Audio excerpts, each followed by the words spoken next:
Well, so how did your homework go last night? We went early to bed. Early. I too. Okay.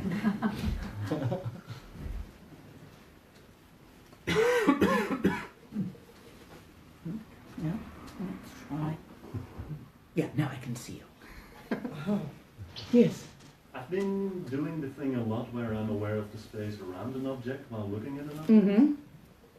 And this seems to lead to a lot of nyams. Is this usual? Any practice leads to a lot of nyams if you do it a lot. Yeah. Ah, nyams, you'll be having those. Nyams are meditative experiences. Nyam, N-Y-A-M. The Japanese call them comes and goes, because they are experiences that come and go.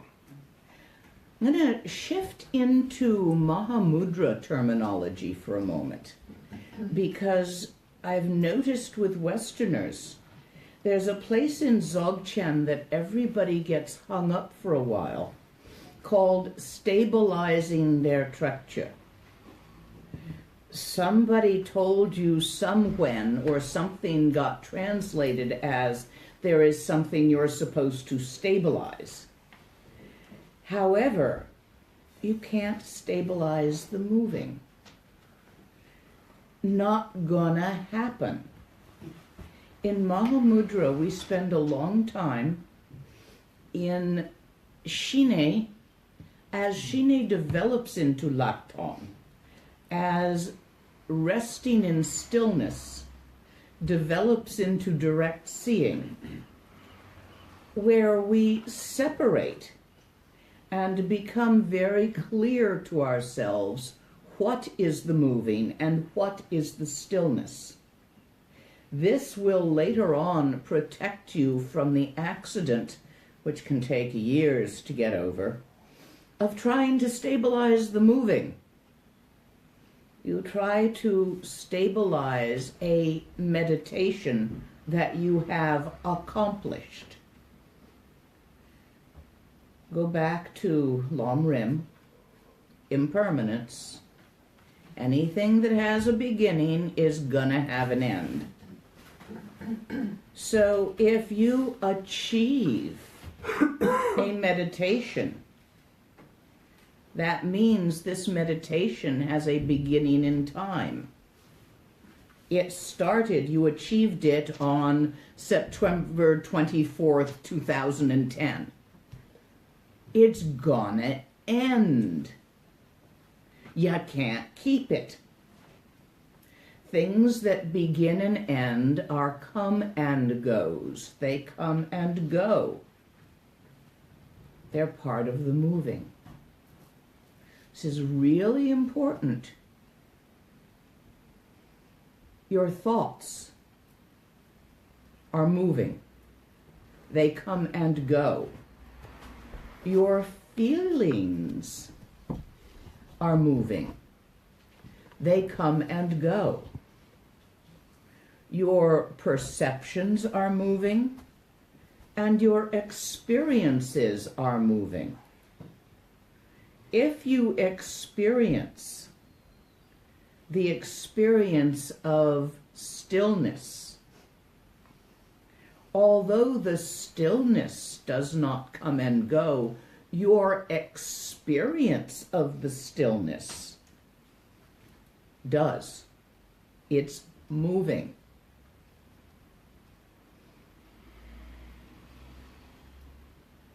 You know the Zen koan, if you meet the Buddha on the road, kill him quickly? You have to destroy any such thing as a meditation which you acquire. They say that a yogi's practice, just as a mountain stream, as it falls from rocks to rock in the high mountains and breaks itself, it becomes purer and clearer, aerated, better drinking. So a yogi's practice has to be broken again and again. You can't keep it. Yeah? this relates to a difference that I noticed between, let's say, the very basic method of cutting through and Guru Yoga, which in my experience adds a layer of blessing, of feeling connected to a mandala, to a lineage. There is some experience there Comes and goes. which comes and goes, yet somehow I'm not convinced I want to break it down. I might Oh, you're going to have to. Eventually. If it reassures you and motivates you, you can keep it for a little while. Just like I can keep this marvelous cup of coffee for a little while. But eventually it will be gone. I know, but somehow it seems bigger and more important than all the other thoughts and experiences and perceptions, etc. In K-Rim, yes. Mm. K-Rim is path of accumulation, path of creation. All of your sadhanas are K-Rim. You do them. Shine, resting in stillness. What do they call that? Samadhi. Yeah. You do it. It comes and goes. You can't really grasp and keep on any kind of permanent basis a come and go. And if you become attached to the Dharma,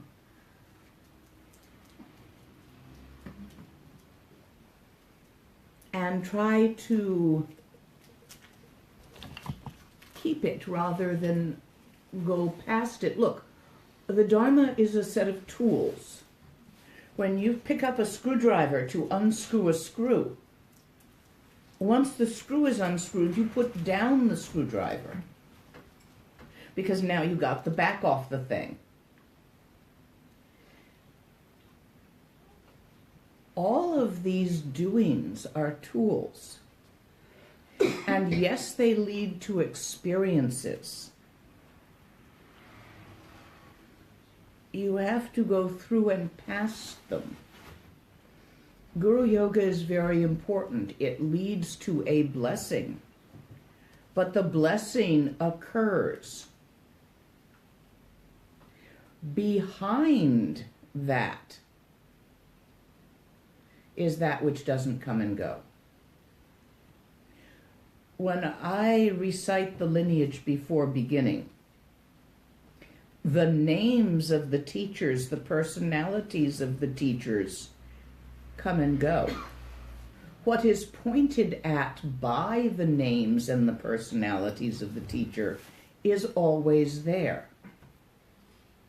Mind, what we call semni, big mind, real mind, absolute mind, as separate from ordinary sem, little mind. That's always there. Look at the analogy of space and matter. Matter is always moving through space. It doesn't hold still. If you were to take any bit of matter down to 0 Kelvin degrees, it would vanish. That's why nothing goes to 0 Kelvin. It always goes to a slight percentage of 0 Kelvin. Those of you who've done some physics and chemistry are going to follow this part. Because absolute stillness is 0 Kelvin and matter vanishes at absolute stillness. So no one can achieve 0 Kelvin in matter without it completely disappearing. The electrons can't even move there. Or the quarks, all of the little bitty, buzzy, tiny little particles that have weird names like gluons.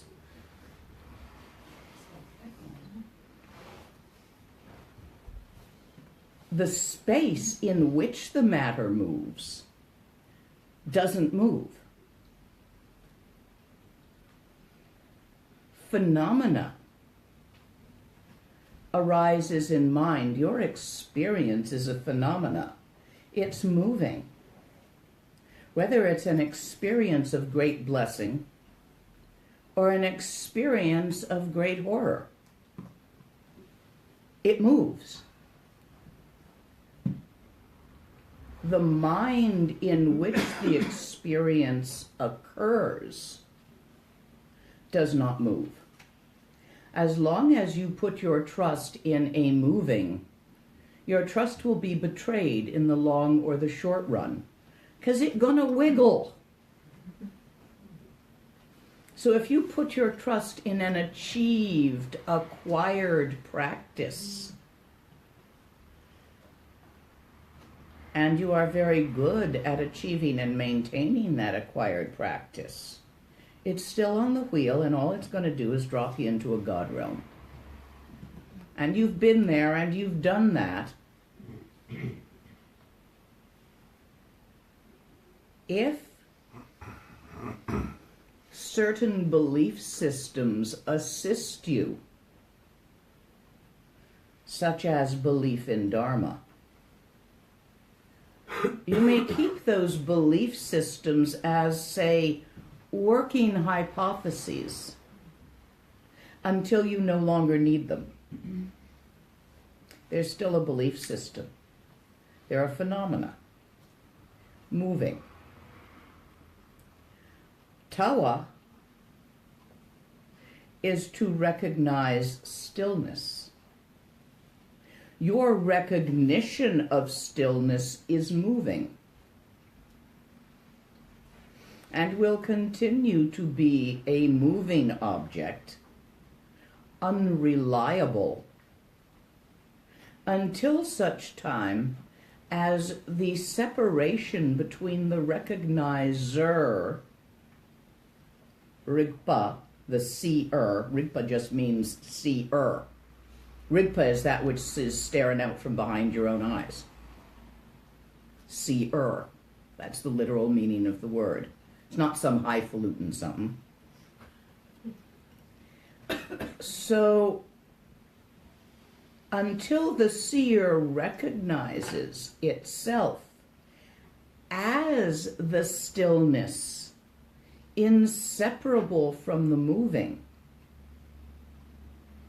and the stillness and moving ceases to be a dichotomy, and there is no perceiver separate from the perception,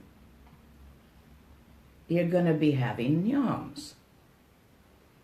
And you can't trust them. Does this answer your question? Nonetheless, those useful bits you're welcome to keep for as long as they're useful. Just be aware that when you're done with the screw, you're going to have to put down your screwdriver. It isn't that Guru Yoga goes away. It is that it matures into a recognition of all Buddhas of the 4 times, of which one is a member.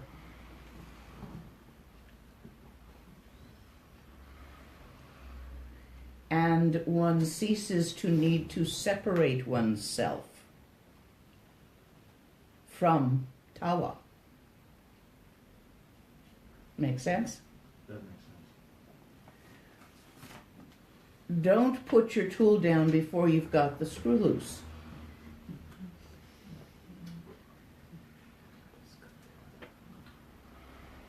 Other questions on last night's homework? Yes, you need the blessing of Tawa, which is in no way separate from all Buddhas of the 4 times, which is in no way separate from all sentient beings of the 3 realms. Bodhicitta and Guru Yoga are not 2 different things. Where do you think all Buddhas of the 4 times come from? They arise out of sentient beings. They're not separate. You can't hate sentient beings and love all Buddhas. They're the same thing. Beyond time and space. Within time, occupying space, they're quite different. But space and time, the entire space-time continuum is simply a phenomena. It's moving.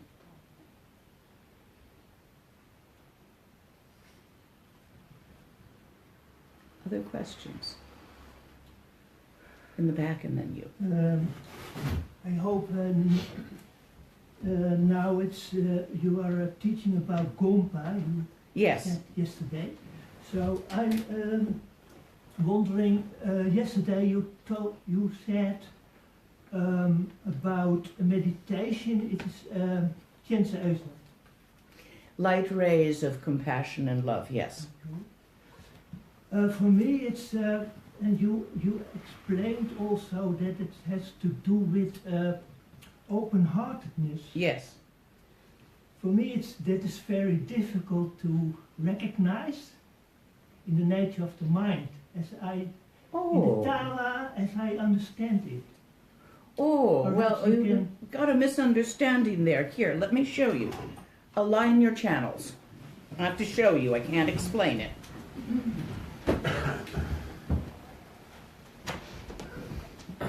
Breathe in through your nose, blow it out through your mouth, and settle your chi.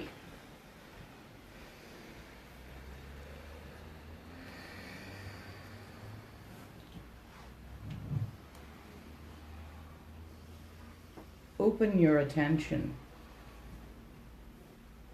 to mind itself.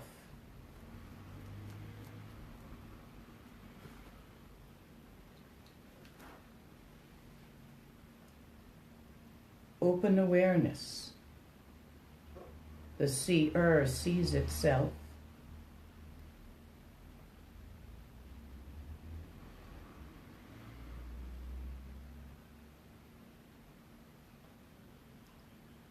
Not coming or going. This indescribable awareness, unborn, undying.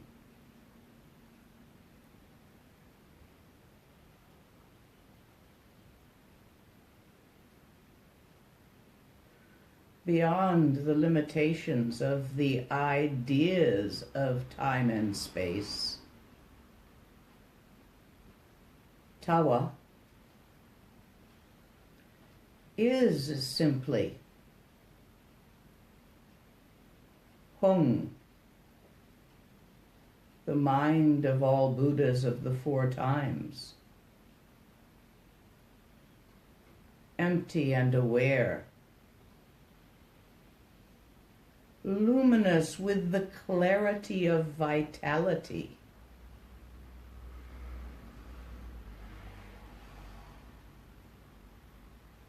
Brightly creative of the entire gamut of the moving of phenomena.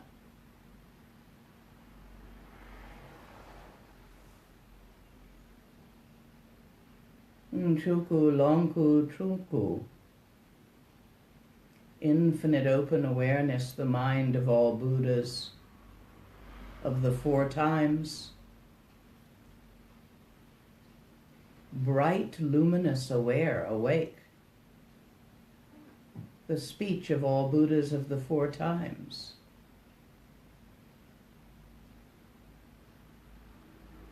Nirmanakaya's creativity, infinite diversity and infinite combination, arising and vanishing as no thing and nowhere. Infinite beings of the 3 realms. Chuku longku truku, no separation. The open awareness in its vast, indescribable brilliance and creativity.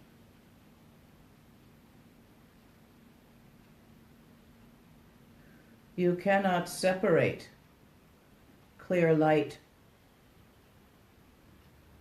from openness. You cannot separate all beings of the 3 realms, all sentient beings, the living, moving, dancing, feeling, thinking, perceiving, from the mind which, utterly still, unborn, undying, living, dancing with the creativity that creates time and space and phenomena, open awareness, no thing. All beings arise as all Buddhas.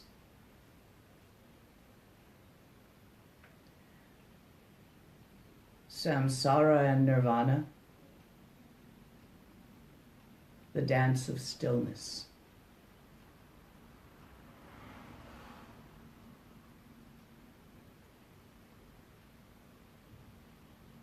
Bodhisattva, Buddha consciousness, open awareness,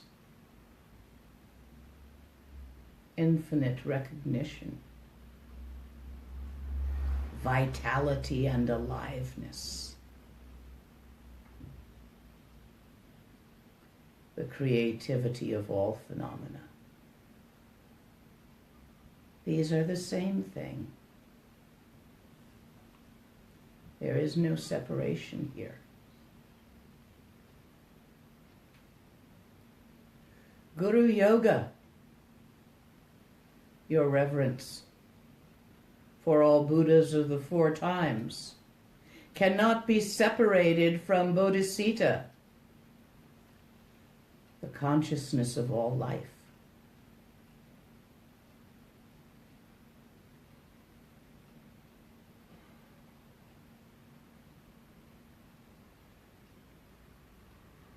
Mind looking. Mind is mind. Mind being.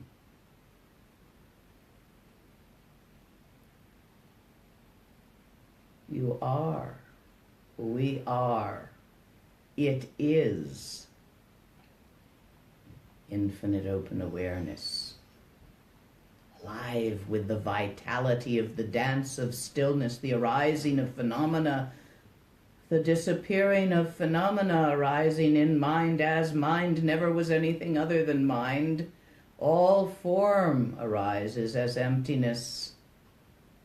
Infinite open awareness of emptiness arises in all possible forms, with no thing happening.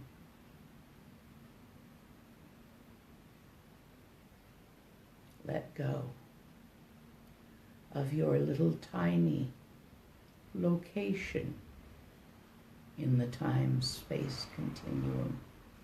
Let go of your point of view. Relax. And relax again.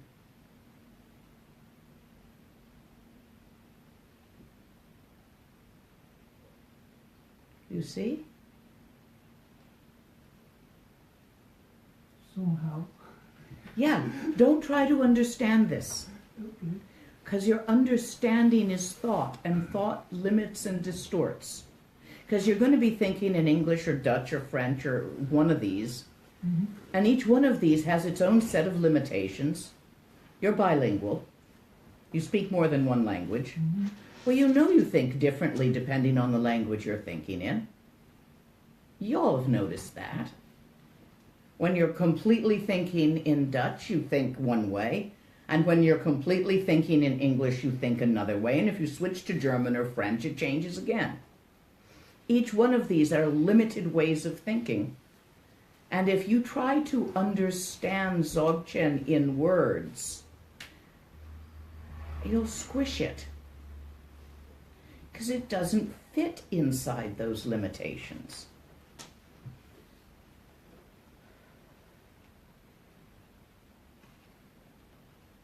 That's why we strongly recommend that you do not attempt to get your Dzogchen from books. Because all they're going to do is give you the words. And the words are really half-assed. They are not complete. It's like this is a pointing finger. It's pointing at a bell. I can't make it ring. Pointing at a bell.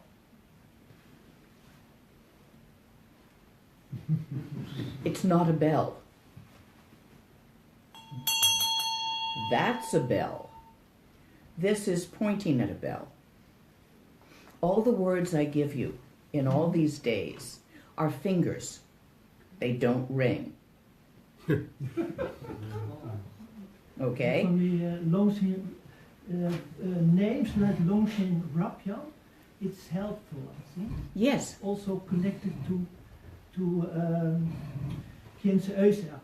Yes. The combination that can be helpful, but I'm not the great breakthrough is not yet there, but it takes time, I think. It takes time because we are from beginningless time habituated into obsessing with phenomena. Look at what you do all day. You mess with phenomena. Stuff. You think about it. You mess with your thoughts. You have feelings. You mess with those. Your attention is constantly and always on your thoughts and your feelings and your stuff. That's a long-term habit. Eons. Bugs have the habit too. Bugs feel hope and fear. Bugs think, eat that, run away. They don't think with the complexity we do, but they think. And bugs are very interested in stuff. It's either edible or not. So even way back when you were a bug, you were still obsessing with phenomena. It's kind of compulsive.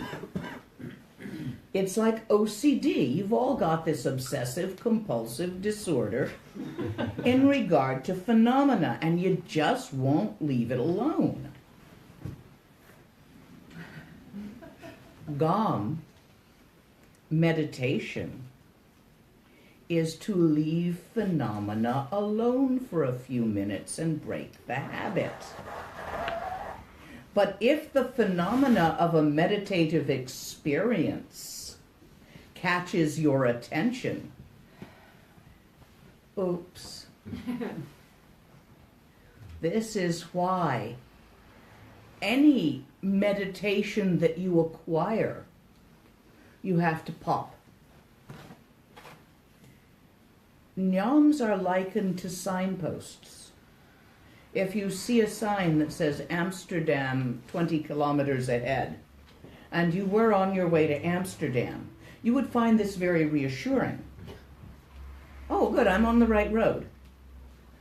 But you wouldn't now stop there and hang on to that sign and stay there because it said Amsterdam.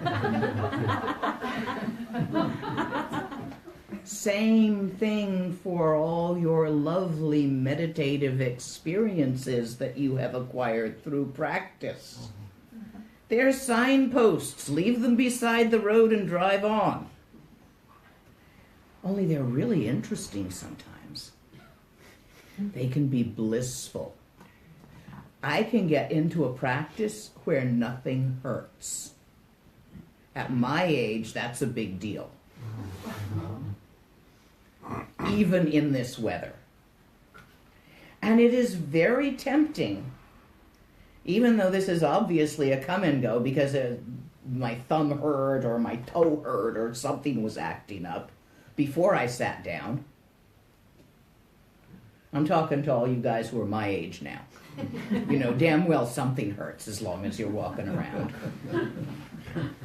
Yes, you can get into a practice of bliss where it is blissful to be completely pain-free for a few moments. You forget what that feels like. But it has a beginning in time.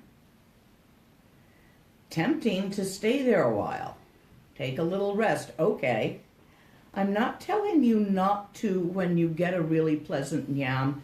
Yeah, you can hang out with it for a little while.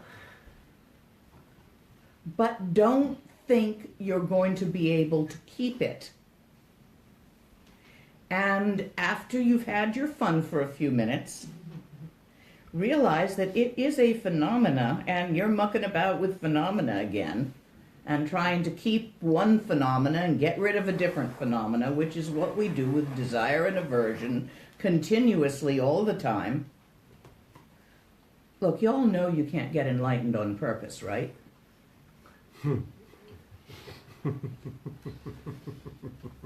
If you try to get enlightened, you're trying to get something, and you're trying to get away from ignorance and confusion. Desire, aversion, it's what keeps you stuck unenlightened. You can't do it on purpose. It's not a doing. It is the opposite of a doing. It is a not doing. There is a Rushen which tires out your doer. I have not done this Rushen. It takes about 11 days of practice, and you're practicing day and night. You don't come out of it. And you do, and you do, and you do, and you do, and you do, and you do, until you fall over. And you accidentally not do, because your doer is exhausted and can't do one more thing. Very powerful practice.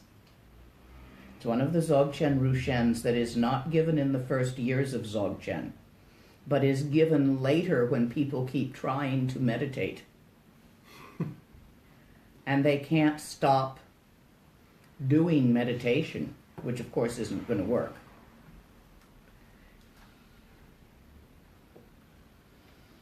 Trekcha, real Trekcha, is not doing. It simply is. Yes, we start with doing, because you got to start somewhere.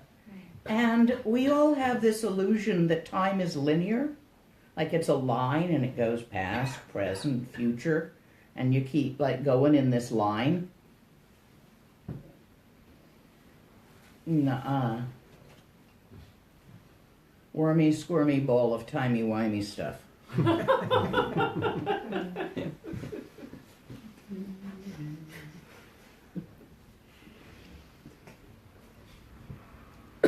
Real Trekcha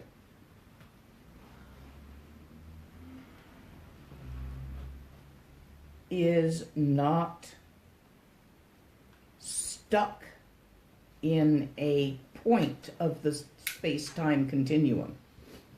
It is here and now, but it is all the heres and nows, not just this here and now. And we tend to think we're stuck in this here and now, and we want to get a better here and now next.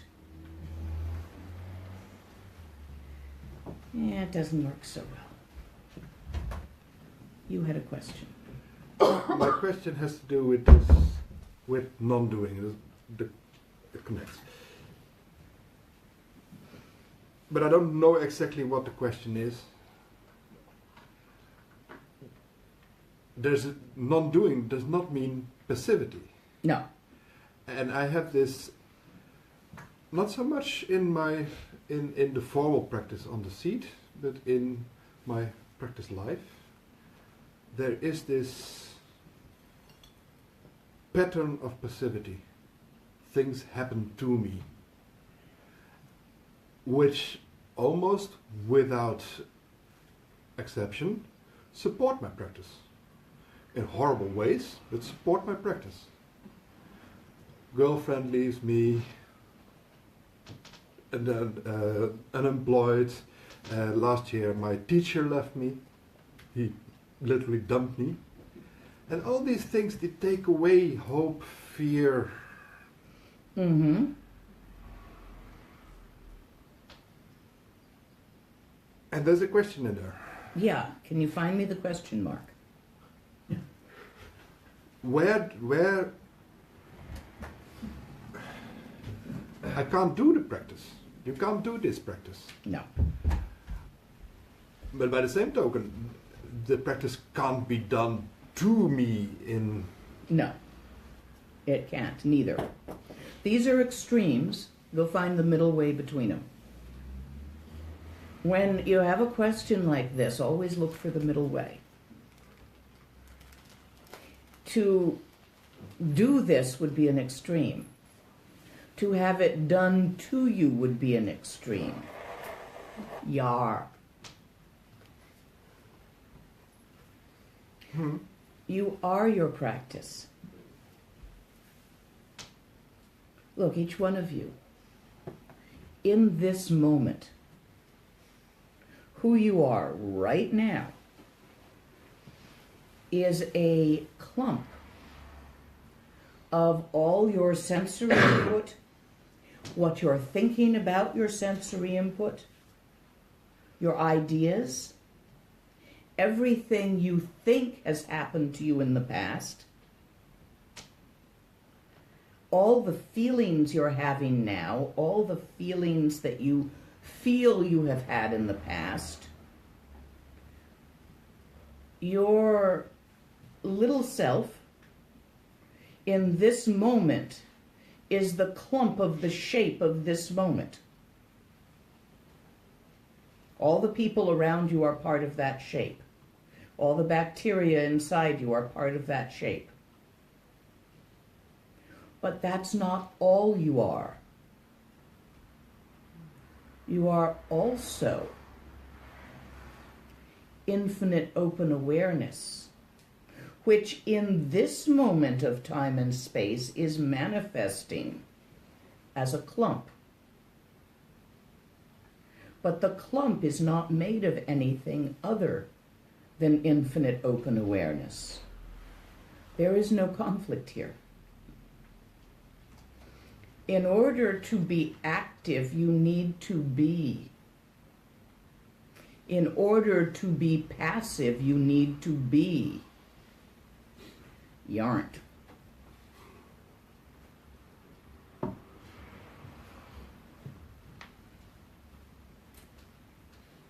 Relax and relax again. Let go of every belief system you have built. They are made of thoughts. And you all know what those are made of, don't you? You can't even sit on them.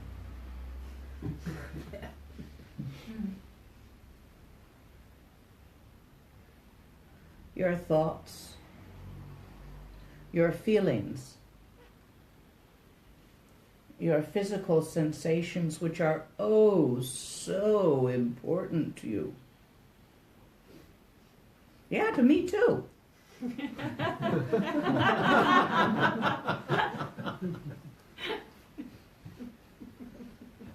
This clump, with all its experiences, both meditative and non-meditative, is the moving. You trust a clump?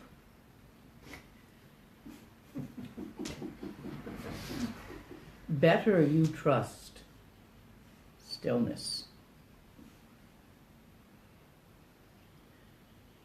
The culmination of Guru Yoga is to trust not the individuals of the lineage, but to trust what they point at. The infinite open awareness of Buddha mind. And to recognize that that is not separate. If it were separate, it would be limited. Being unlimited, it is not separate from the dance of phenomena. But the dance of phenomena is not more real than infinite open awareness. Your obsession with it makes you feel as if it is. The more time you spend relaxing in open awareness without rejecting phenomena,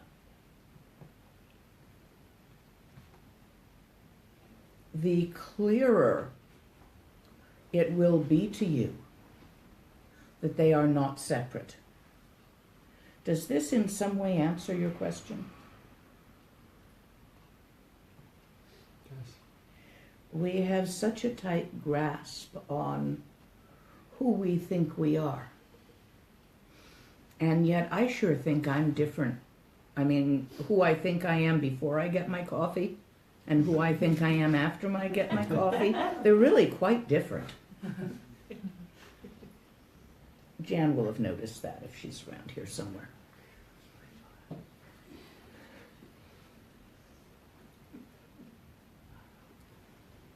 You're trusting the wrong bit.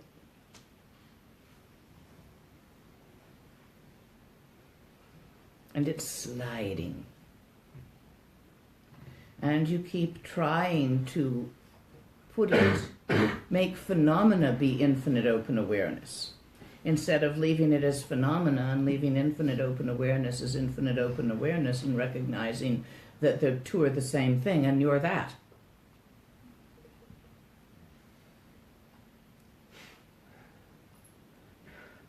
So back to GOM.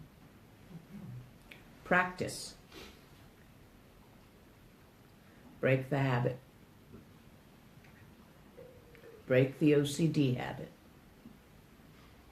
We start to break the OCD habit by just adding in more doings. The tantras, the mantras, the nundros. Eventually, the doer gets tired of that and is willing to relax and stop for a minute. And in that willingness to relax and stop for a minute, which actually gets easier as you get older.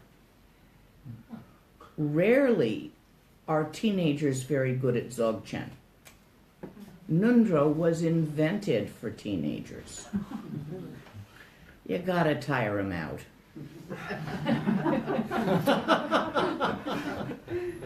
And it does, thank you. Mm-hmm. Time on the cushion really makes difference. And that's gone, yes. In order to stop doing, would it also be like, you know, is there also a sense of boredom or like fed upness?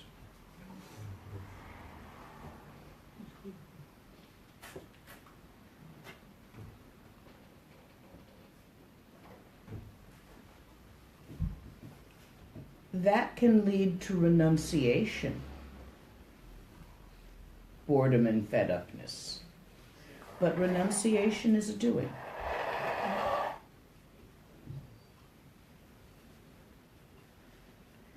Boredom is an emotion. Another phenomena.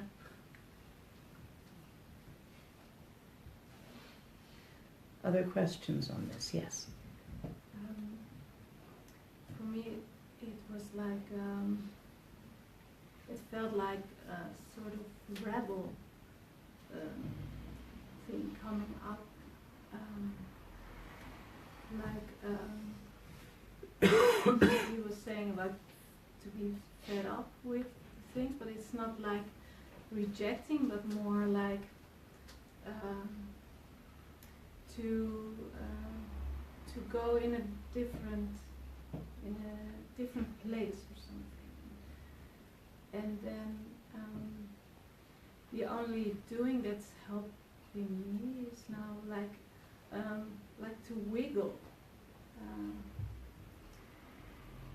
think it's hard to explain. To move the body. Not really the body, but when I have all the thinking and I go into something to preoccupate in something, then it's like, okay, there's to wiggle in, there's coming more space around it again. Yes, okay, I see what you're doing. Good first aid. First date. Yeah, That's a good first aid. You found a thing that works for you. When you become obsessed with something, to loosen the obsession. Yeah. A sensation of wiggling like that to make a bigger space around it. Yeah. Good nyam, good signpost, keep going. For gam, gam is really simply to rest in tawa a lot. But it is not enough to just do this on the cushion. It is not enough to just do this off the cushion. You need on the cushion and you need off the cushion. Generally, you need to go through nyams, through meditative experiences. And that's going to happen on the cushion. When you have an experience, the traditional ones are bliss, clarity,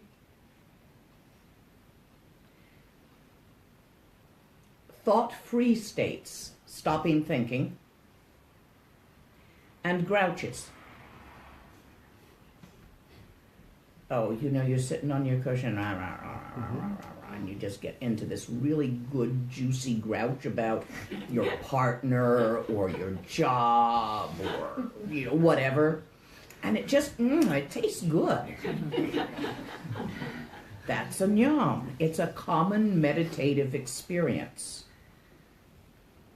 It's just as common as getting all blissed out. It's just sort of like the flip side of it. Whatever you get caught up in, bliss, clarity, a sense that you've really now got just pure clarity of mind. You really see Dzogchen beyond understanding. Everything, every text is completely clear to you. Don't grab that. It's an oops. Wisdom. Magical powers. Somebody tells you you walked through a wall. Let go. So something that there's a very common saying among yogis. Should it happen that a yogi finds himself able to fly, he is strongly advised not to fly over large bodies of water, especially if he can't swim. These are nyams. You may find all sorts of weird shit happening. It's a nyam. Couple of things about nyams. Usually we say if it has a beginning in time, it will have an end of time. It's a meditative experience if it happened in retreat while you were sitting on the cushion. But, for example, ringing in the ears. I'm also the doctor to a lot of yogis. So some things that appear to be nyams are physical problems. That one turned out to be dehydration. Sense of being light and being able to fly could be beginnings of malnutrition. So with your common sense, if you get an experience that appears to be physical, check it out with the doc. Okay? Don't assume it's a nyam. It might be, it might not be. This is just a little bit of a word for caution, as I've seen a lot of yogis live with a lot of weird illnesses say, no, it's just a nyam. No, it's not. You're sick. So, little common sense here. This is more likely to happen to people in long retreats, where they can, forget to eat or forget to drink water. When you get these experiences, there is a tool, a seed syllable. Letters have meanings, have symbols. Pa, the ER suffix, is the symbol of method. Tra, trutra, it is the symbol of wisdom.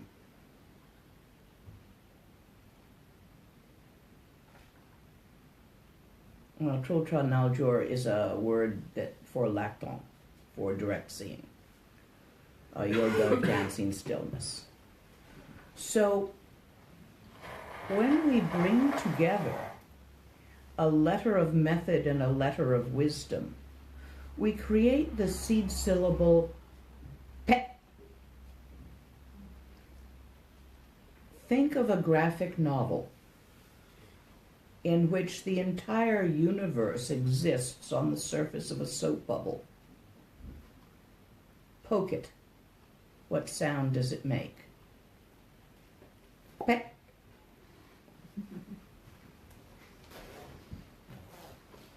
So when you get stuck in a nyam, there's a very specific instruction. Using the seed syllable, which in this case has to be done suddenly. You have to sort of sneak up on yourself with it. Sharply, sharp and short, not drawn out like you do when you're doing poa. And fiercely, you strike the experience. A sneeze will work too, but it's hard to do that on purpose.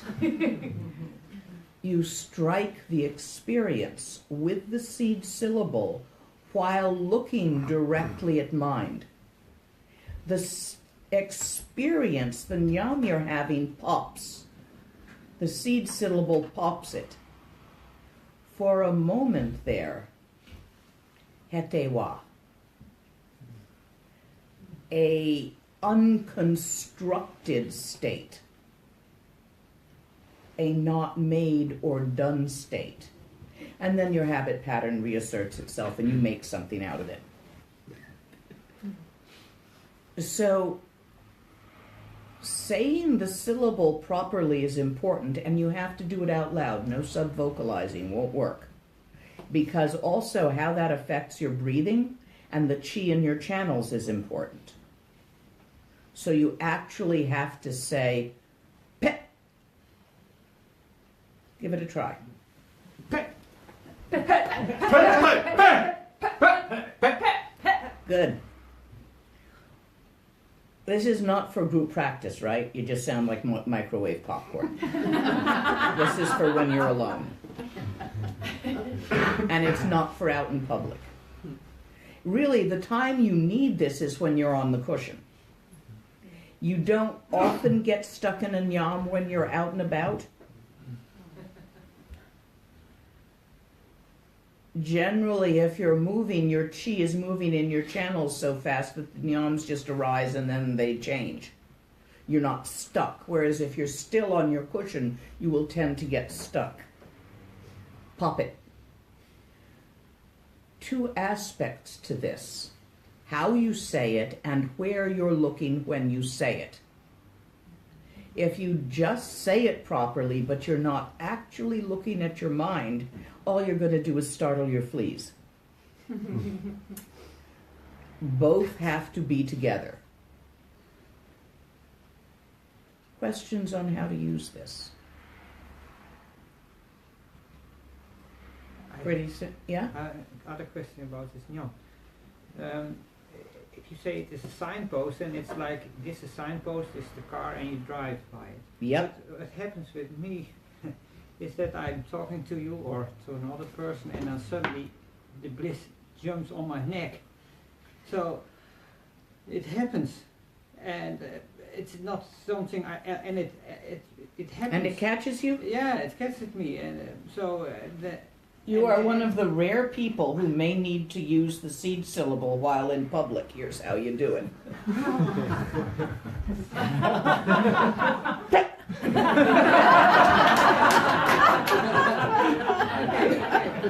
Okay? But remember to be looking yeah. and carry a hanky. Okay, thank you. Most people that it doesn't happen that way, but a few it does. Yeah. And so you can use it in public, you just disguise it as a sneeze. Because you don't want to bother people, it's a secret practice. How do you say, it doesn't hurt me. It's very pleasant. It's like a sort of soup. So, You can see what's right on the other side of it. Mm.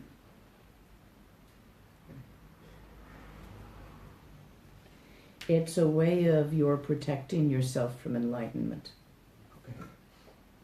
We work very hard to avoid enlightenment.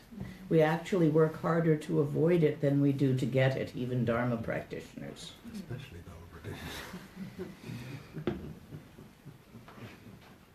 It's your self-preservation instinct is really powerful. It's one of the most powerful instincts that people have. And you will attempt to preserve the illusion of there being a self, separate and independently existent. Boy, do we try to pretend that that's so. Boy, are we invested in being. There's only one instinct strong enough to overpower the preservation instinct. Any mother with a baby would give her life to protect her baby. It's an instinct. All sentient beings were once your baby.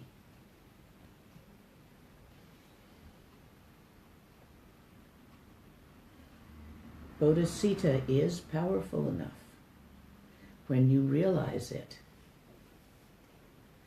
Even the pale reflection of Bodhicitta, which is the mating instinct, the urge to merge, the fear of loneliness, the wanting to merge your heart with another's, to mate. It's a distortion of Bodhicitta because it's focused to mate with one person.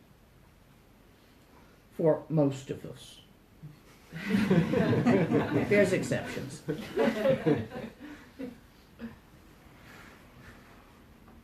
It's powerful. If it wasn't powerful, praying mantises would have died out. You know, the female eats the male's head right after he comes. Most teenage males would do it anyway, even if that were the case. Remember back to being a teenage boy, 14, 15? If she was going to eat your head as soon as you were done, you'd still do it. Pretty damn strong instinct, isn't it?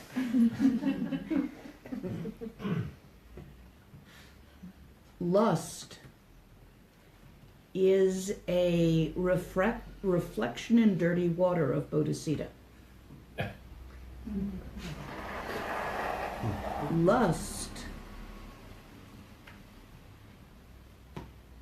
is the urge of form to penetrate space, and the urge of space to encompass form, so that form arises as emptiness, and emptiness arises as form.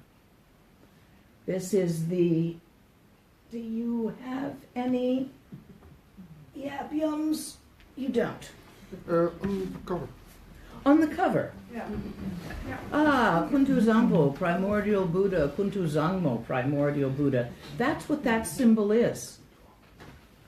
The union of method and wisdom, bodhicitta and emptiness. Bodhicitta is the natural energy of the dance of all phenomena. We distort it with our self-preservation instinct, which makes us fight others for what we think we need, which arises as competitiveness and jealousy, as lust and desire, as avarice and dissatisfaction with what is, as fear and as anger, as depression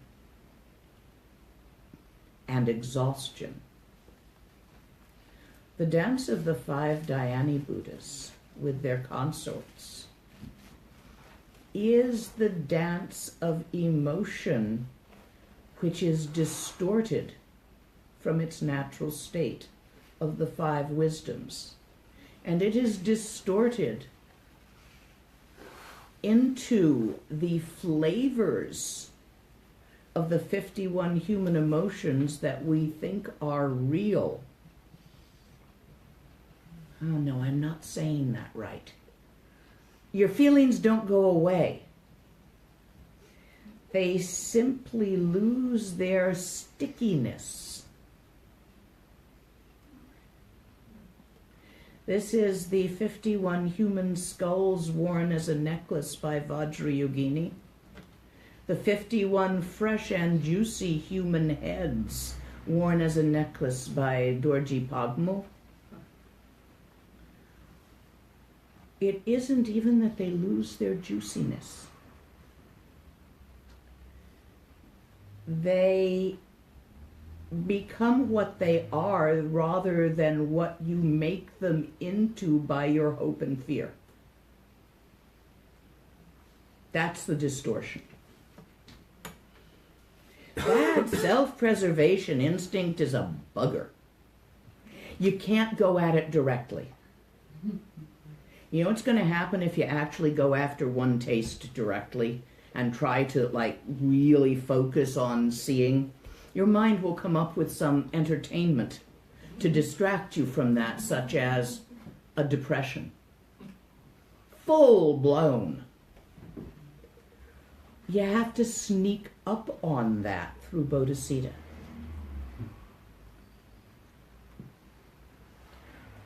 Through the instinct of a mother for her child, towards all sentient beings, to all of whom you have once given birth to. The urge to merge. That moment of mutual orgasm, which one gets very rarely with a partner, but sometimes, where you both come at the same time and you both just aren't for a moment. And there's no separation. You know that one? Maybe once or twice you managed it? Yeah, I know, it doesn't happen every time. It's okay.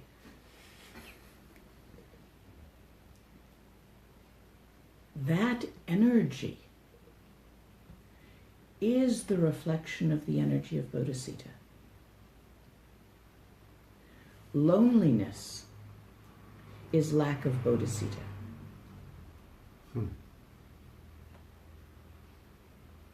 Loneliness is a method of protecting oneself from bodhicitta. A distraction of the self-preservation instinct. This is why Tibetan Dharma is full of all these methods. Because if I just sit up here yelling at you, you aren't, you aren't, you aren't, you aren't, that's not going to do diddly squat. You don't want to aren't, you want to be. So you get to go ahead and be. But look past it. You aren't going to disappear. Let me reassure you that you get to keep a personality. You have never seen a Lama without a personality, have you? Many Lamas have a lot of personalities. Even the Buddha had a personality. So don't worry about losing yourself.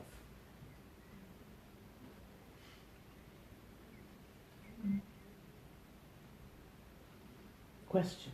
Yeah, the terms are quite new. So the bodhisattva, is it?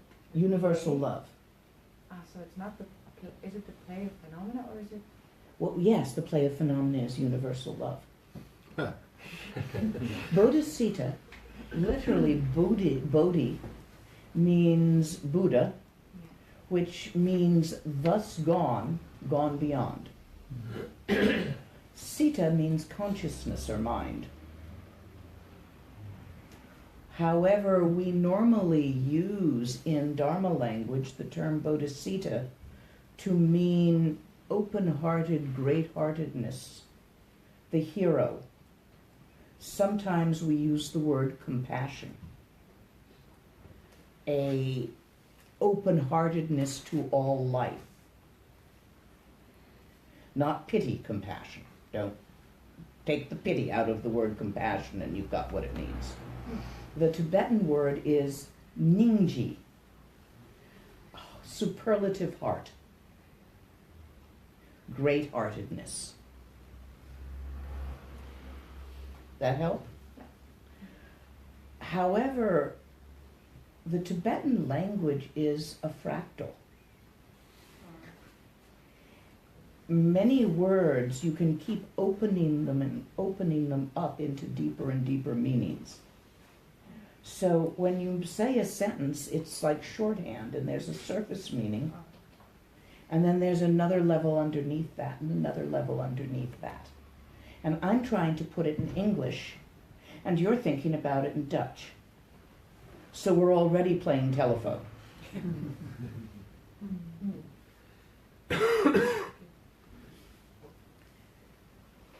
Who's good? Pepin knows most of the terms and is a good person to ask in future as you read things and something doesn't make sense. I just picked him because he's sitting next to you. He's a nice guy. And he's a nice guy. And he has a lot of bodhisattva. I'm teasing Pepin. He's well known for having no bodhicitta at all. Oh no, his just manifests in a slightly narrower version.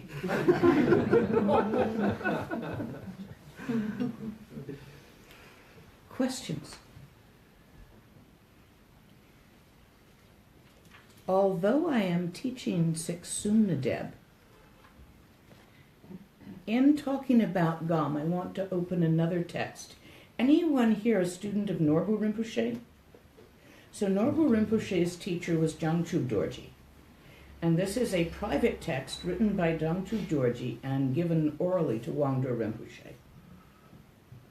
And it's very good on Gam. And it's in here somewhere. Give me a moment. These are all the good, this particular folder has all the good stuff. I was terrified that I'd lost it.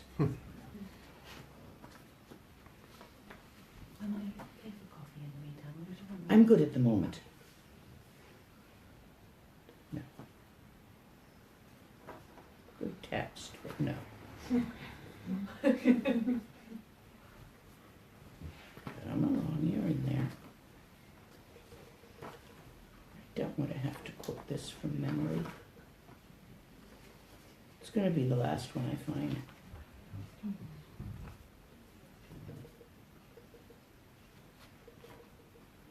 It's not yet.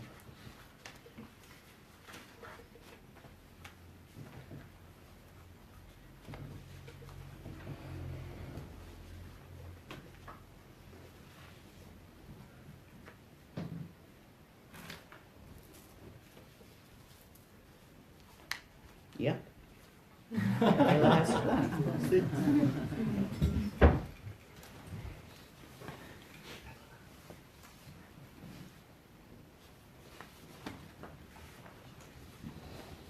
Of course, it started out in Tibetan, so what we have here is translation.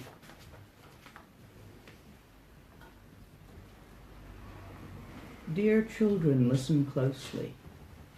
What you call mind isn't anything concrete. Allow your own mind to look at itself. Past thoughts are no longer here, and the future hasn't happened yet. Whatever arises now in this moment is beyond knowing. Let all thoughts of the past, present, and future settle. Let go of the 3 times. Right now, look at the essence of this. If you see colors and shapes, that shows you've strayed from the presence of awareness. And if you think it's nothing, there's nothing there, you've strayed in the other direction towards the cliff edge of nihilistic emptiness. And if you think you are meditating, you're fooling yourself. The richness of your own nature won't come out. You can analyze and meditate for 100 years, but you won't be headed towards liberation. The great perfection, naturally, this very present awareness of this moment right now, free from conditioning by thoughts, clear, radiant like the sky. The unchanging ground of it is Dharmakaya. And the clear, radiant awareness of this, the seer of this, in its unceasing splendor is the Sambhogakaya. And the arising of all that is, everything, is the ever-present creativity, the Nirmanakaya. He used the word tigli for creativity. Life force essence, sperm. And so whatever appears, don't do anything with it. Let it settle by itself. All thoughts, which are the cause of the 5 poisons, they arise and are released by themselves, dissolving into space. You don't need to make them do that. You can't keep them from doing that. Go on, have a thought, pick a thought. Hold that thought. Got away, didn't it? Dissolved into space. You're having a new one now. You don't have to make the thoughts dissolve.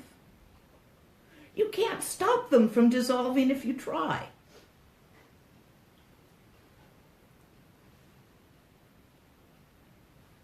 Arising and releasing, no difference. A single thought has no duration. Infinite thoughts in a single instant.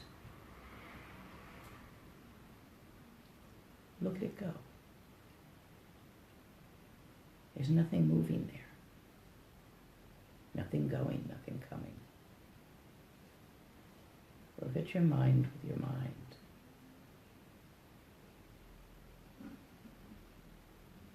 When thoughts arise, look directly at the nature of that arising.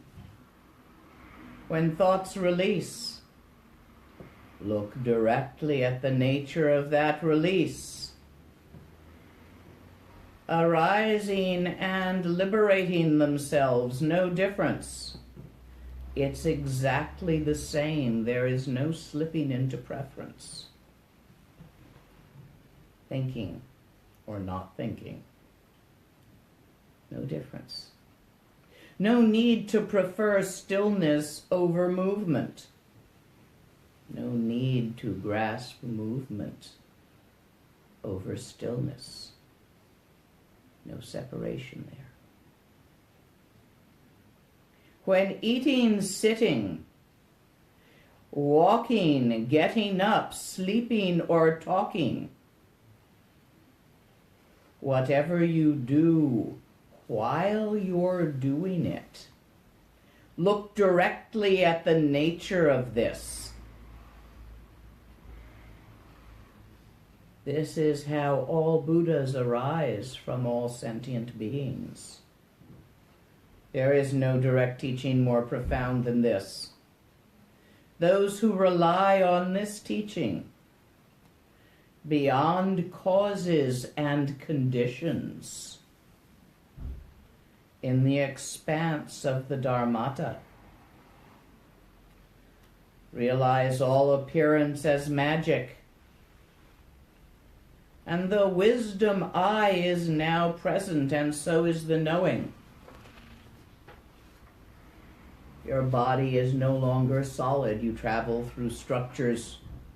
And when your life comes to its end and breaks down into atoms and the 4 elements, there will be the blessing of the 5-colored ring cell, unchanging, naturally open.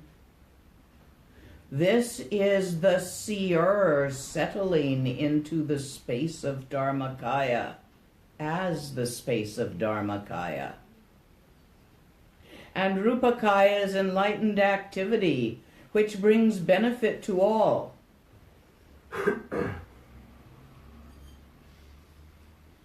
All who live, equal in number to the vastness of space.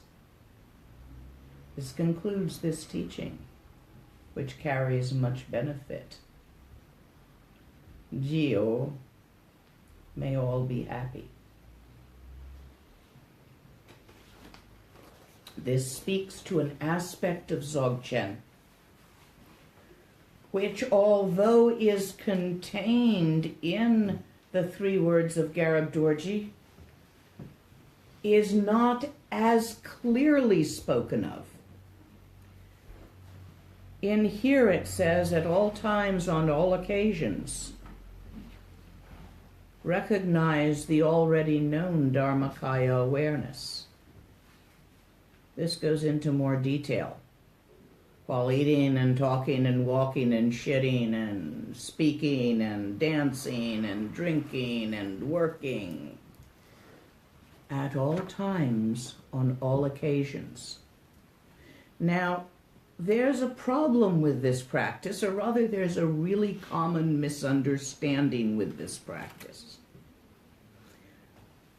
You're going to try to keep the idea of the practice and hold it still. The idea of tawa, you're going to try to make it last. Don't do that. You can't do that. It will fail if you try to do that, because you can't make an idea last. An idea is a thought. And we just looked at how fast those change.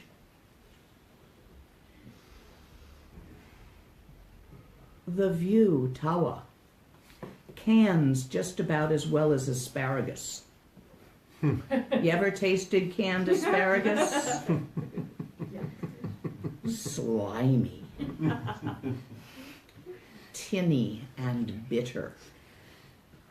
Completely different from asparagus. In America, there is an hors d'oeuvre that's often served, which is canned asparagus with Miracle Whip, which is a fake kind of mayonnaise with sugar in it, on Wonder Bread, wrapped up in a roll.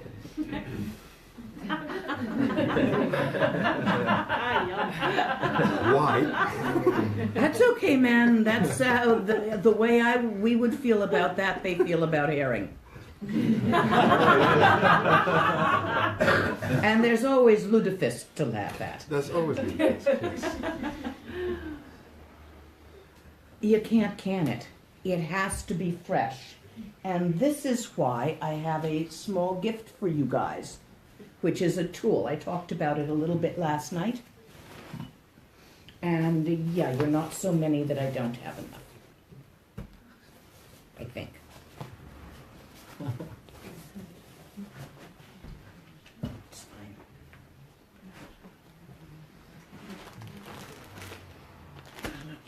one. Yeah. Come along. Bilbla. Really good Tibetan term. Bilbla. This is a bilbla. It clearly is, yes. Bilbla. We say that most of our thoughts become a bilbla. Come along. There, I got you. One more. What are you stuck on?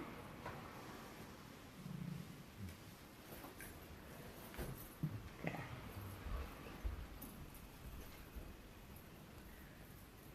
Method to my madness.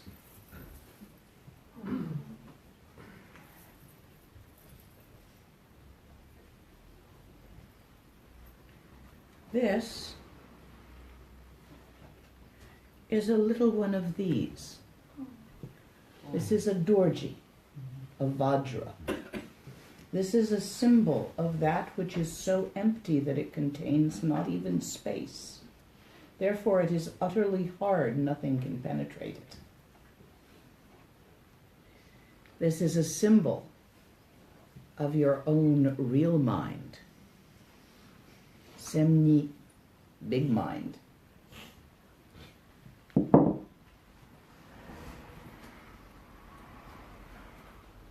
Come have one. If you still have yours from last year, you may not, or from 2 years ago, you may not need another, but very few people retain a small useful object for 2 years. Yeah. Thank you. Now, don't put it on your altar. Put it on your cell phone, your boyfriend, something that you look at a lot, your computer, your television. This is a tool, not a relic.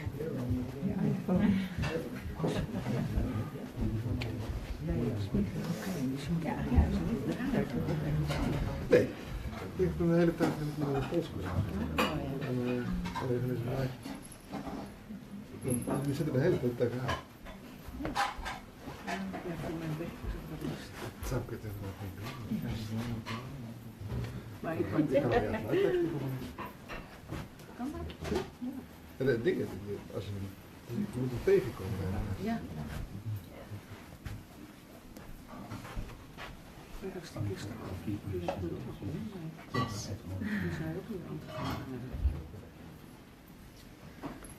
Do this side a little bit.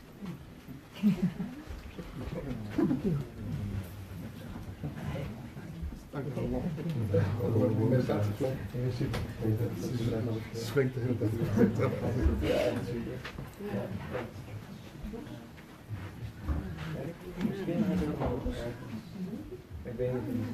It's one of those good problems.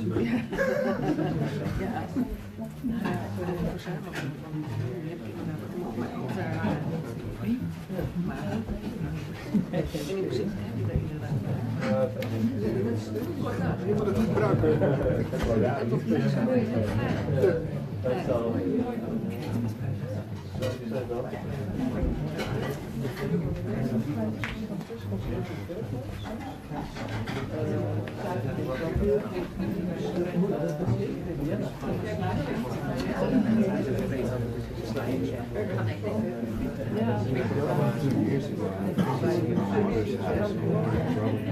That's okay. You take that and you keep it with you. So you can use it.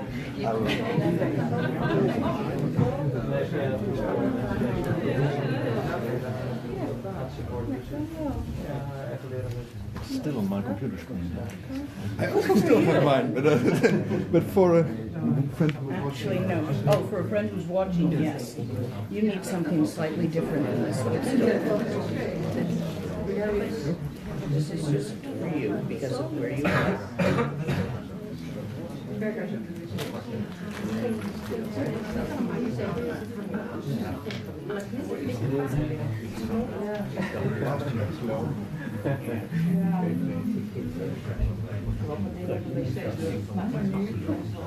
And you know what?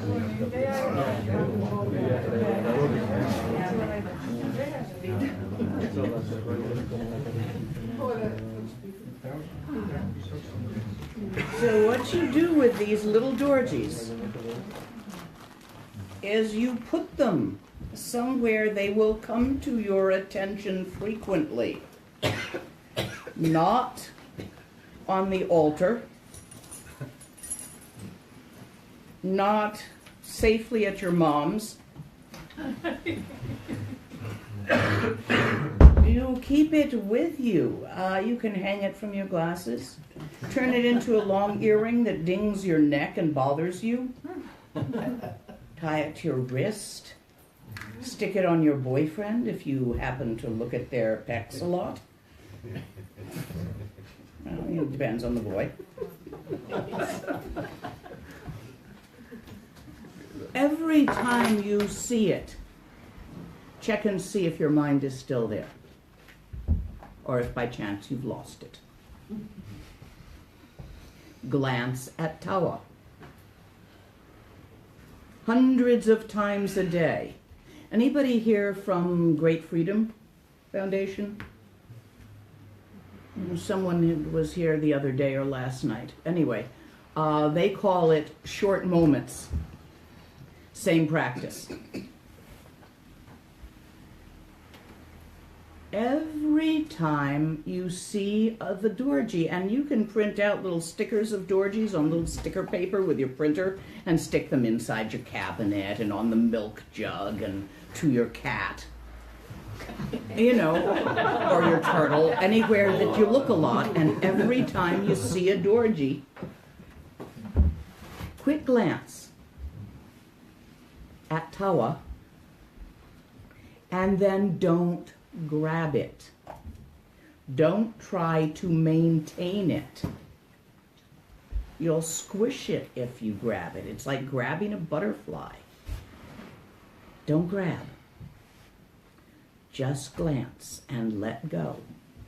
Leave it be as it is. And in a few minutes again, check and see if it's still there. That's all. All you're doing is continuously reassuring yourself that Tawa hasn't gone anywhere. You're learning to trust it. To develop absolute certainty is the third vital point, Sopa, Garab Dorje. You get the certainty, that kind of certainty, not intellectually, but experientially. When you all walked up here to get your little Dorje, how many of you were thinking of the law of gravity? How many of you were completely relying on gravity to walk, to receive?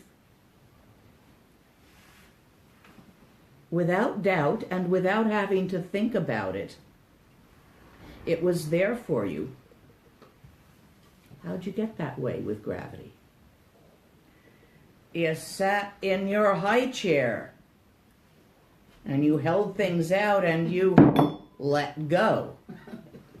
Lots of times. And every time they went down. You attempted to go and you also went down. After a while, you became quite certain of gravity without the least bit of theoretical understanding. It was simply there. Tawa needs to become the same for you as gravity. Simply there. That's gone.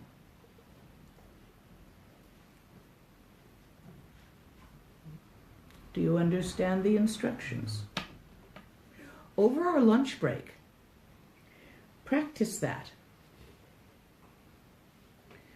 Wear your dorjes, go out to lunch with others, you'll be seeing each other, you'll see each other's dorjes. Check and see if your mind's still there. Eventually, after a lot of checking, you'll become sure that Tawa doesn't come and go.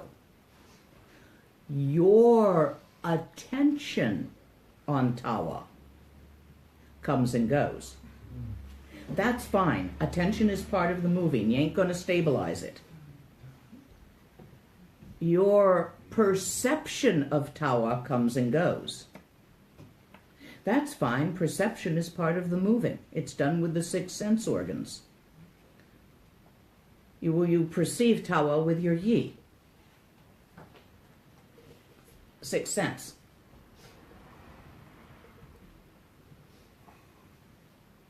But Tawa itself doesn't come and go. Only knowing this is different than being this. It has to get past knowing. If you had been raised in a space station without gravity and medically were able to come to then a planet with gravity and walk around on it, had the musculature, you would still have an awful lot of learning to do to keep from constantly forgetting that gravity was there and trying to set your coffee down in the air.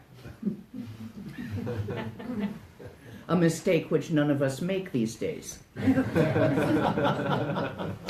You gotta get Tawa that way. Questions on this practice?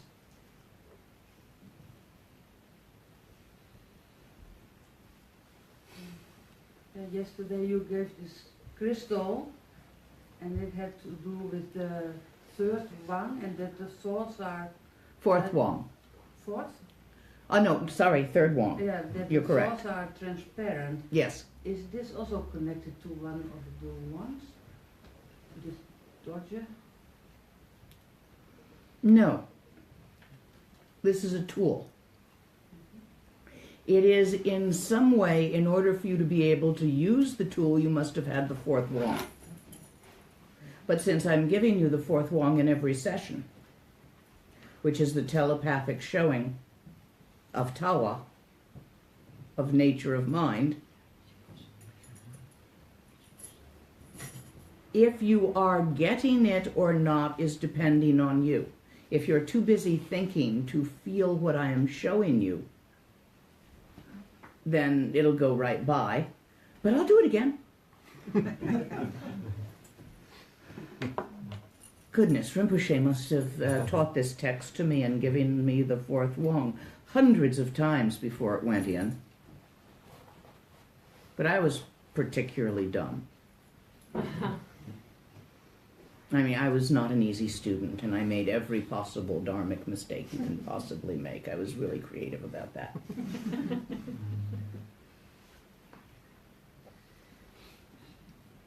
Some of you will have a much simpler path than I did.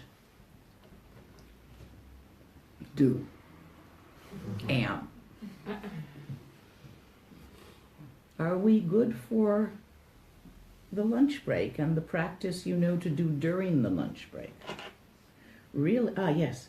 Practical. Is it possible to have the text you just read? I don't have another copy. Okay. Maybe we can make a copy with the phone, or rather not, or...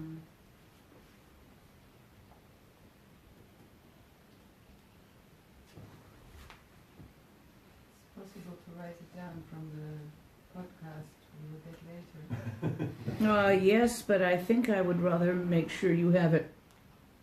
Yes, I will give it to you, but you cannot in any way have only the English version. You must also take the Tibetan version, and you must never separate the two. Okay? I can take care of this, also with the recordings for the people who are here. Right. Yes, please, these recordings are fine to put out, but I will highly recommend that you get the 4th Wang in person from somebody before we experimentally try to transmit it through a video. I can refer you back to it through a video just fine if you've had it. But I don't know, none of us do. It's too new. You know, we've been giving the Four Wongs for centuries, but 30,000 years actually. And we've only had these videos for what, 10 years? So we don't know if it goes through or not. Maybe. The Four Wongs first is explaining logically. Second is explaining by symbols and analogies. Third,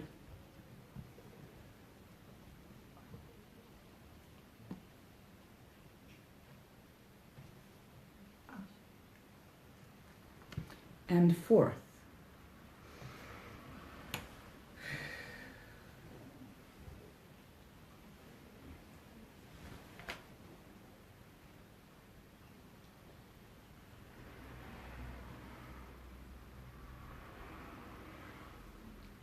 only the first two can be described in words. Other questions? Yeah, it reminds me when you did it like this, that when Kashyapa received the wordless teaching of the Buddha when he shows a flower. Is that the same thing? I don't know, I wasn't there. Okay. Maybe. Yeah.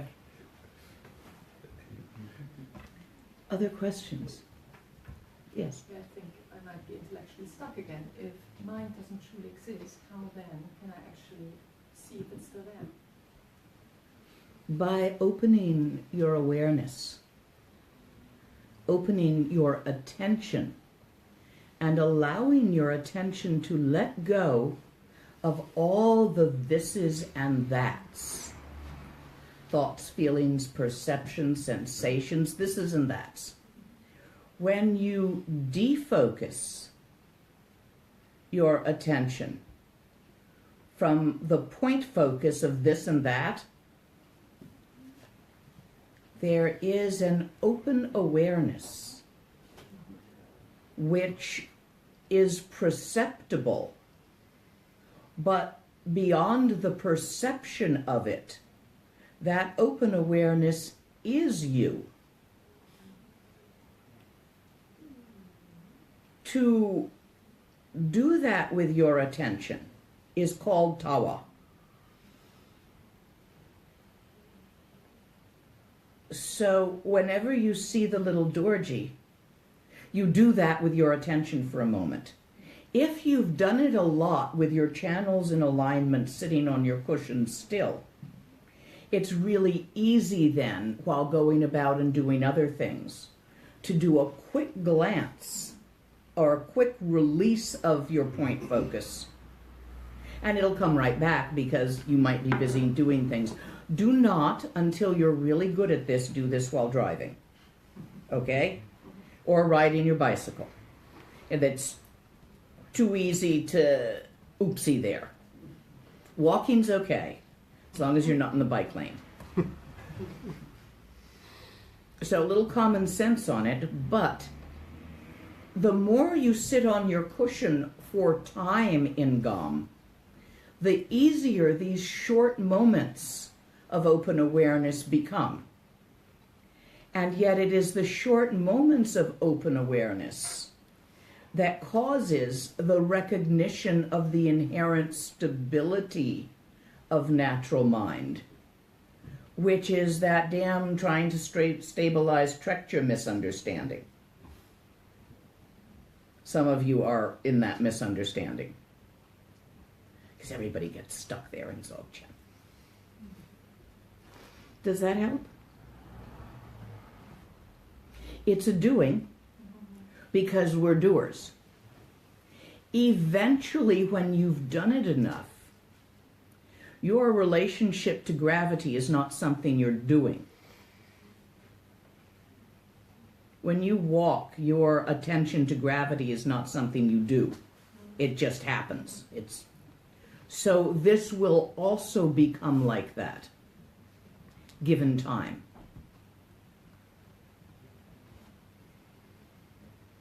your awareness of gravity while thinking, feeling, talking, eating, drinking, it doesn't come and go.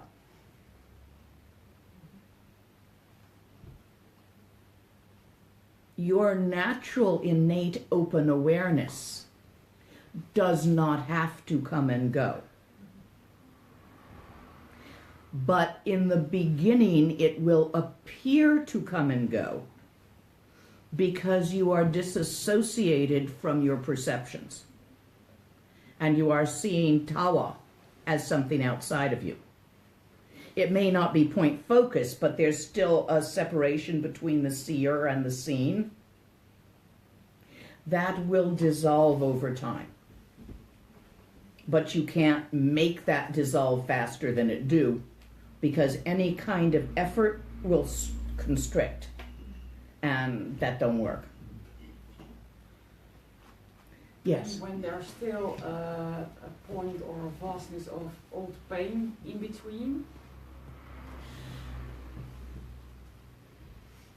Have you tried some of the basic therapies that work with post-traumatic stress?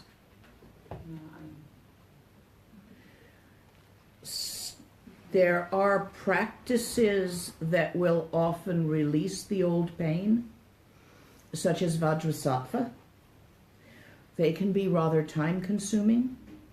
I think they synergize nicely with some of the Western therapies. EMDR, there's a few others. So I kind of recommend both. Because yes, that will get in between and interfere many times for people, and you go back to the tantras to work with that. They're very powerful, should, if you can do it. It's very, very powerful. But it goes with the EMDR. Yeah, I can understand. They synergize. So yeah, I would use methods like that. Other questions? Yes? Yeah, and do you mean that when you do a lot of this exercise, that then one day you are the tawa and not the experience it?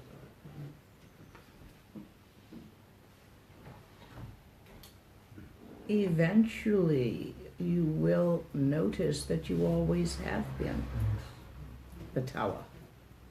So it isn't something that happens. You are already that. You are simply confusedly holding yourself separate from it because you want to be. The illusion of separation, being a come and go, goes. You always were that. You are that. You never weren't that. And this trying to stabilize the structure means you try to... Trying to stabilize structure is a joke. Yeah, but you try to keep that experience instead of the... You try to keep that experience instead of going further. And it's kind of like very old fish. Not something I highly recommend.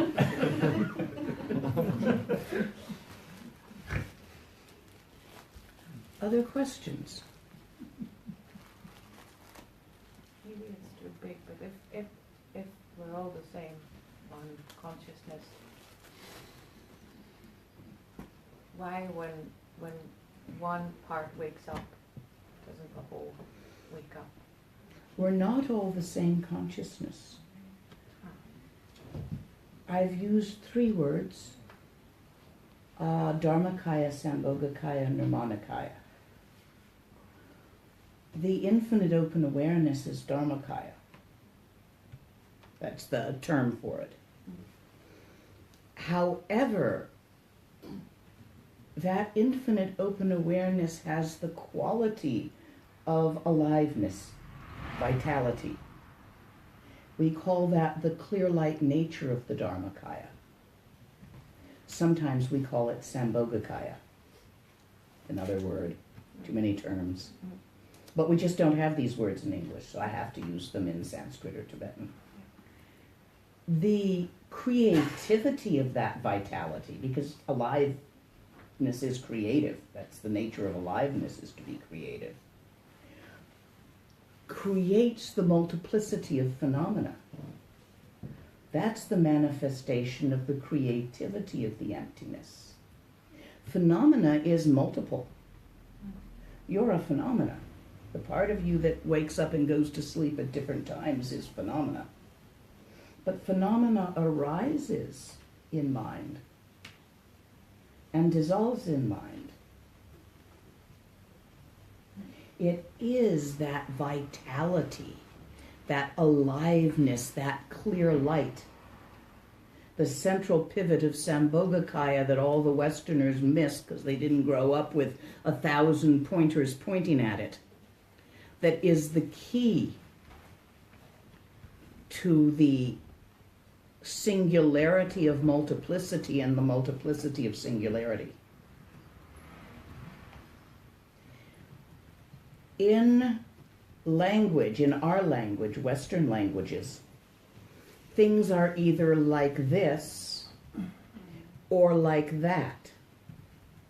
It was very interesting studying Chinese medicine and having to learn a bit of Mandarin, because the assumption that things are like this or like that is not Asian. Things can be like this and like that. And this and that can be quite different from each other, and that's okay with people.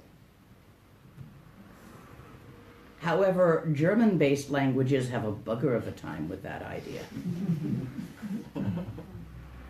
So your assumption that things are actually this way or that way, and they can't be both,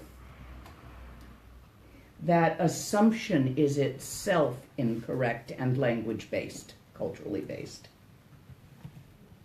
Okay? Other questions? Nge wandi nyurduda che chi sala goparshu.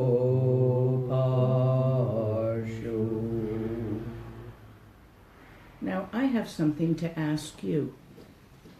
Among the yogis, up in the caves, out in India, I try to find for them when I travel in the West patrons to help support their practice.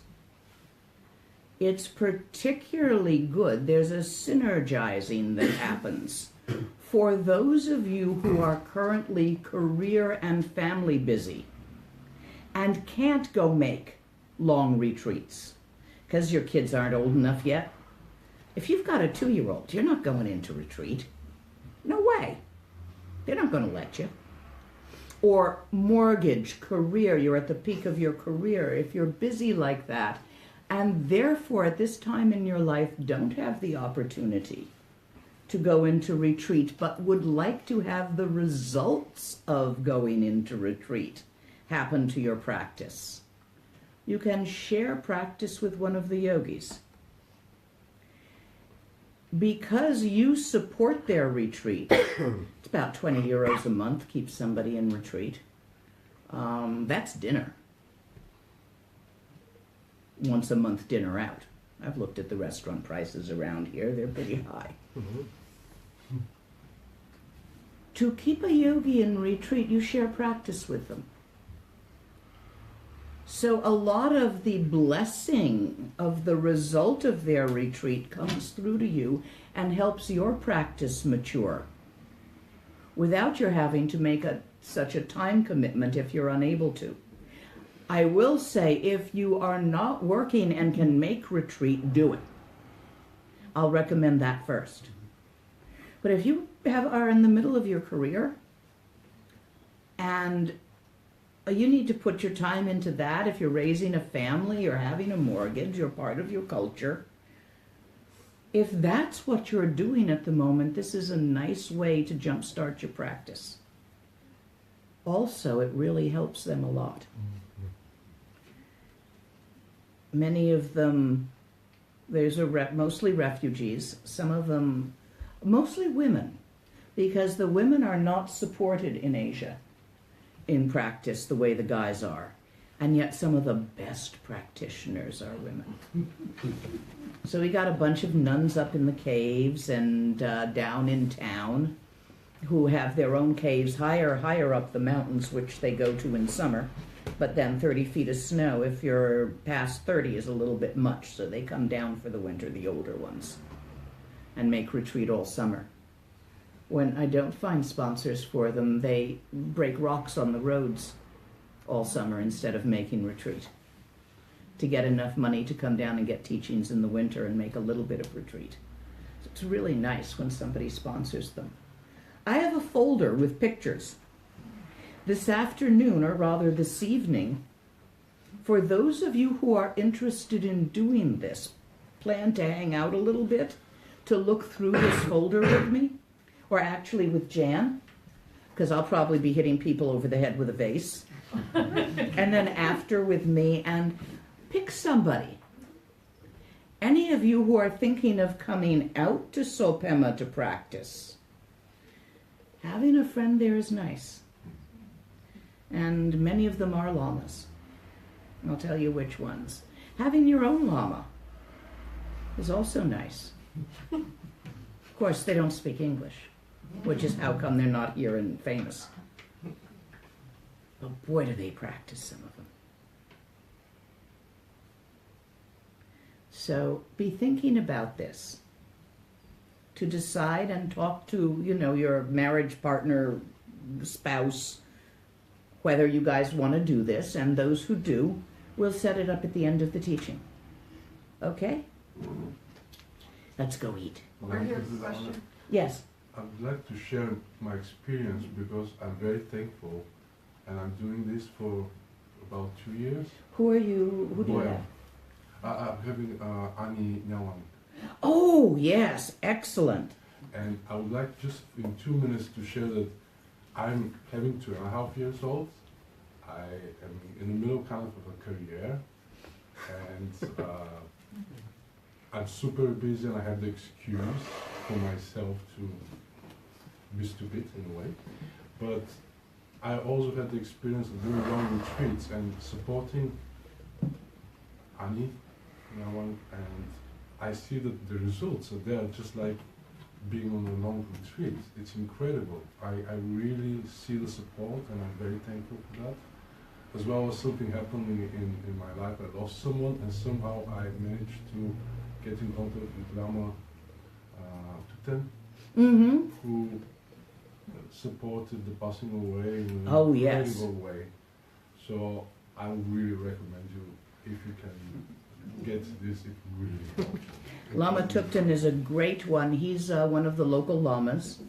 His main practice is Chud, and he has a lot of the nuns that we sponsor follow him and do a lot of Chud, and he's a great ceremonial Nagpa. For Dzogchen, he sent the nuns come to me, and when I have students who need ceremonial training, I send them to him in town if they need Chud, because he's much better at Chud than I am. So yeah, he's quite impressive. If you ever get out there on a holiday, you'll meet him. And he does speak English, but he is not Western culture, so what he means by those English words he's using may very well not be the same as what you mean by those English words. Because he's totally not Westernized. Let's go have lunch then. And thank you for speaking about that. We'll do that this afternoon so we're not taking our lunch hour. Don't forget to notice your Dorje. See if your mind goes anywhere during lunch. What time are we back here, guys? 3. 3 o'clock. I will see you all then. I'm looking